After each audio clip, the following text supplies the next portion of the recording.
온 목사와 성경 읽기 예레미야 41장입니다. 오늘도 하나님의 귀한 말씀 함께 읽으면서 주님의 귀한 은혜를 나누기를 원합니다. 예레미야 41장 함께 읽겠습니다. 예레미야 41장 일곱째 달에 왕의 종친 엘리사마의 손자요 느다냐 아들로서 왕의 장관인 이스마엘이 열 사람과 함께 미스바로 가서 아이야겜의 아들 그다리에게 이르러 미스바에서 함께 떡을 먹다가 느다냐 아들 이스마엘과 그와 함께 했던 열 사람이 일어나 바벨론 왕의 그 땅을 위임했던 사반의 손자 아이감의 아들 그달랴를 칼로 쳐 죽였고, 이스마엘이 또 미스바에서 그다리와 함께 있던 모든 유다 사람과 거기에 있는 갈대아 군사를 죽였더라. 우리가 40장에 이 이스마엘과 지금 그다랴의 관계를 보고 그다랴에게 요한이 이스마엘이 좀 위험한 인물입니다 라고 경고했지만 이 그다랴가 듣지 않았죠. 경고를 무시하고 있다가 오늘 드디어 이스마엘에 의해서 칼로 죽임을 당합니다. 자, 어떤 일이 또 벌어집니까? 그가 그다리를 죽인 이틀이어도 이를 아는 사람이 없었더라. 그때 사람 80명이 자기의 수염을 갖고 옷을 찢고 몸에 상처를 내고 손에 소재물과 유황을 가지고 세겜과 실로와 사마리에서부터 여호와의 성전으로 나아가려 한지라. 느다냐 아들 이스마엘이 그들을 영접하러 미스바에서 나와 울면서 가다가 그들을 만나 아이감의 아들 그다랴에게 가자 하더라. 그리 성읍 중앙에 이를 때 느다냐 아들 이스마엘이 자기와 함께 있던 사람과 더불어 그들을 죽여 구덩 가운데 던지니라. 그 중에 10사람은 이스마엘이 이르기를 우리가 밀과 보리와 기름과 꿀을 밭에 감췄으니 우리를 죽이지 말라 하니 그가 그치고 그들을 그의 형제와 마찬가지로 죽이지 아니하였더라.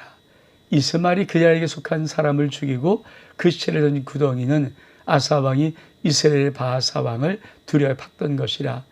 느다냐의 아들 이스마엘이 그가 쳐 죽인 사람의 시체를 거기에 채우고 미스바에 남아있던 왕들과 모든 백성 곧 사령관 느부사라단이 아이감의 아들 그들에게 위임하였던 바 미스바에 남아있는 모든 백성을 이스마엘이 사로잡되 곧 느다냐 아들 이스마엘이 그들을 사로잡고 암몬 자손에 가려고 떠나니라. 어떻게 보면 참 바벨론 왕이 위임에 세웠던 통치하고자 했던 사람이 그다랴입니다. 그러니까 유다 입장에서 보면 그다랴는 어떤 사람입니까? 바벨론 왕이 세운 자예요. 그러니까 원수죠, 원수. 쉽게 말하면 만약에 일제 시하에 일제 총독이 우리나라 사람 어떤 사람을 임명해서 만약에 우리의 서울을 지배한다고 합시다. 그러면 우리나라 사람 볼 때 이 일본에 임명된 이 사람은 그렇죠. 매국노고 원수죠. 원수. 그런 느낌이라는 거예요. 그러니까 어떻게 보면 이 이스마엘이 마치 그다랴를 죽이는 것이 영웅적인 행동 같은데 사실 하나님의 뜻이 아니잖아요. 하나님은 바벨론 왕이 느부갓네살이 이스라엘 유다를 함락할 것이다. 멸망시킬 것이다. 그러니까 회개해서 돌아와서 차라리 멸망 안 당하면 좋겠는데 그렇지 않으려거든 항복해라. 왜? 항복하지 않으면 죽임을 당한다. 그러니까 어쩌면 예레미야가 선포했던 모든 하나님의 예언의 말씀은 유다 백성들이 받기는 힘든 문제죠. 아니 왜 적이 쳐들어오는데 적에 싸움없이도 항복하라니까 이건 참 나라를 팔아먹는 그런 느낌이거든요. 근데 이게 하나님의 뜻입니다. 여러분, 우리 참 중요하게 하나 할 것은 그것이 하나님의 뜻인가 아닌가는 우리의 합리적인 생각이나 합리적인 판단이나 이성적인 생각을 넘어선다는 거예요. 그러니까 사실 어떻게 보면 이스마엘이라는 사람은 바벨론 왕이 유다 땅을 다스리려고 임명했던 자를 죽였으니까 애국자 같은 느낌이잖아요. 근데 그는 어떤 것이 있습니까? 요 말을 툭 써요. 자, 이 이스마엘이 그들을 사로잡고, 그러니까 이제 많은 사람들을 사로잡고 암몬 자손에게 가려고 떠나가니라. 하나님은 암몬 자손에게 유다를 심판으로 맡기지 않았어요. 바벨론 왕 느베갓을 일으켜서 바벨론에서 유다를 진멸하는 겁니다. 근데 이스마엘은 어떻게 보면 굉장히 영웅적인 행동 같고 하지만 나라를 위한 애국적인 것 같지만 결국 뭡니까? 자기 생각에 암몬 자손에게 또 이 유다를 바치려고 하는 그런 마음을 갖고 있는 자입니다.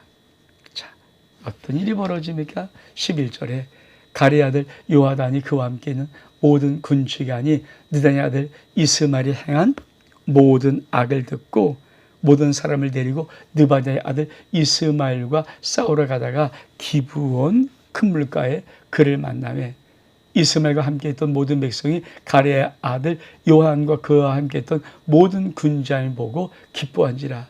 이 미스바에서 이스마엘이 사로잡은 그 모든 백성이 돌이켜 가레의 아들 요한에게 돌아가니 느다냐의 아들 이스마엘이 여덟 사람과 함께 요한을 피하여 암몬 자손에게 가니라. 가레의 아들 요아단과 그와 함께했던 모든 군주관이 느바데의 아들 이스마엘이 아이감의 아들 그다를 죽이고 미스바에서 잡아간 모든 남은 백성 곧 군사와 여자와 유아와 내시를 기본에서 빼앗아 가지고 돌아와서 애굽으로 가려고 떠나 베들레헴 근처에 게롯 기맘에 머물렀더니 이는 느다냐 아들 이스마엘이 바벨론 왕이 그 땅을 위임한 아이감의 아들 그다를 죽였으므로 그 갈대아 사람을 두려워하였더라. 그럼 지금 우리가 앞장을 이렇게 보면서 누구 나옵니까? 그렇죠. 그다랴 바벨론 느부갓네살이 유다를 통찰하고 위임한 자. 이 그다랴를 죽인 마치 애국자이지만 애국자가 아니고 암몬 자손에게 또 팔아먹으려고 하는 이스마엘. 그리고 이 이스마엘을 그렇죠. 또 추격하면서 이스마엘을 정복하려고 하는 이 요하난, 이 세 사람이 나옵니다. 그래서 어떻든 요하난이 이스마엘을 쳐들어가니까 이스마엘에게 있던 모든 사람이 요하난에게 돌아옵니다. 근데 문제는 요한도 이스마엘이 자기가 죽이지 않지만 이스마엘이 그달랴를 죽였지만 사실은 어떤 의미에서는 같은 민족들이니까 그렇죠. 이 유다 민족의 위임한 자를 죽였으니까 그 불똥이 자기도 뛸까 봐 두려워서 어디로 가려고 합니까? 애굽으로. 그렇죠. 애굽으로 가려고. 애굽으로. 볼까요? 자, 가리 아들 요하난과 그와 함께 모든 주의관이 느다냐의 아들 이스마엘이 아이감의 아들 그다를 죽이고 미스바에서 잡아간 모든 남에게 쓰고 군사와 여자 유아 내시를 기본에 뺏어 가지고 돌아와서 애굽으로 가려고 떠나. 왜 애굽으로 가려고 하는 겁니까? 느다냐 이스라엘이 바벨론 아비가 그다를 죽였으므로 그 갈대 사람을 두려워하기 때문에. 그러니까 지금 이 나라의 질서가 엉망진창인 거예요. 세 사람이 나오죠. 세 사람의 생각이 다 다르고 이들이 하나님의 뜻에 순종하기보다는 자기들의 애국심이 앞장서는데 아버지 뜻이 아닌 것입니다. 우리가 이 41장을 통해서 우리가 꼭 배워야 될 것이 무엇입니까? 하나님의 뜻은 인간의 합리적인 판단이나 생각이나 그것을 넘어선다는 거예요. 그래서 그다랴를 죽이는 이스마엘 행동이 절대 옳은 것이 아니고 또 이 이스마엘을 혼내줬던 요하난의 행동이 애굽으로 가려는 것도 옳은 것이 아니고 하나님이 꾸준히 예언을 드려서 뭐 했습니까? 바벨론이 쳐들어와서 너희를 진멸할 거야. 그러니까 살고자 하면 바벨론에게 항복하면 된다. 그러니까 이 하나님의 뜻에 어긋난 모든 길들은 다 잘못된 것입니다. 여러분, 하나님의 뜻이 분명합니다. 그러니까 내가 하나님의 뜻에 서 있는가를 생각해야지, 내가 하나님의 뜻이 아닌 나에게 좀 더 인간적으로 더 좋은 것, 더 좋은 방법들, 더 좋은 생각들, 더 좋은 환경들, 이런 것들은 하나님의 뜻과 다를 수 있습니다. 저와 여러분이 다시 한번 하나님의 뜻 자체에 순종할 수 있는 은혜가 있기를 주의 이름으로 축복합니다. 온 목사와 성결기 예레미야 41장 여기서 마칩니다. 샬롬.